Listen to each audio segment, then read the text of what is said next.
Hi, I'm Robin Chestnut with the Juggling Guild. Before we get started, a quick review of form. Plant your feet, put your toes on a line so they're even, knees slightly bent, back straight, and this is really important, hands back here. You're making short, small throws, not big, long baseball throws, more like darts. Let's get started. We're going to learn a 1-up 360 today, or it used to be called a pirouette, but then we went into geometrical terms, I suppose. You're going to turn 360 degrees around and catch the ball. Here's what it looks like. Juggle, spin around, and catch. We're also going to cover breaking a trick down, it's called, or deconstruction, or in behavioral psychology terms, it's called chaining. So we're going to learn each link of the chain, and then we're going to put the whole chain together, and it's kind of a shortcut in learning complex things. So the first thing is to just spin around. So what you want to do is you pick a point on the wall. I'm going to use the camera, and watch it as long as you can, spin, and come back and find your point again. Make sure you're back on that line. Spin just a few times, figure out which way you like to spin. Then we're going to assume that you can juggle and throw one high and return to the juggle. So you want to learn that as well. Juggle, throw one high, return to the juggle. And go again. Okay, so that's the second step. First step, just the spin. Next, do the high throw. Step 3 is just with one ball. Can you throw, spin, and catch? Now this is where you need to put it all together in a sense to determine which hand you're going to throw from.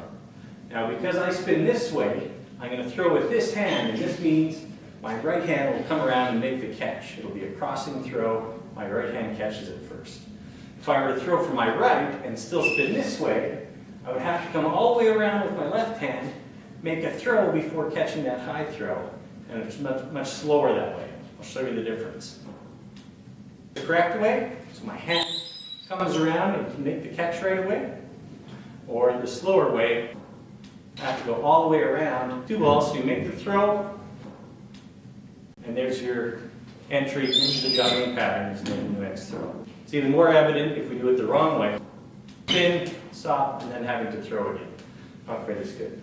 The very next step is to just start with a high throw and go into the pattern. Or you can do the juggle, do the high throw, and then just make the catch. Putting it all together, we're going to juggle, do the high throw, spin, go back to the juggle.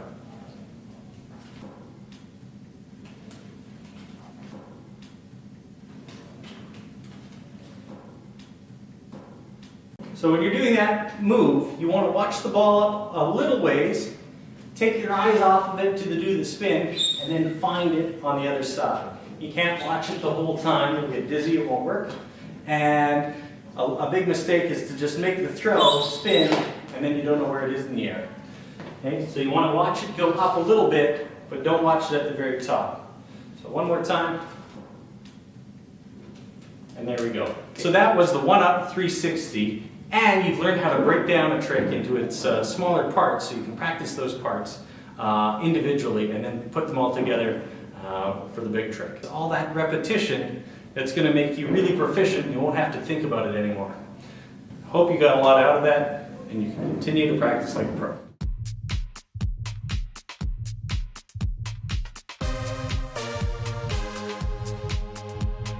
If you enjoyed that, click like, and share the video.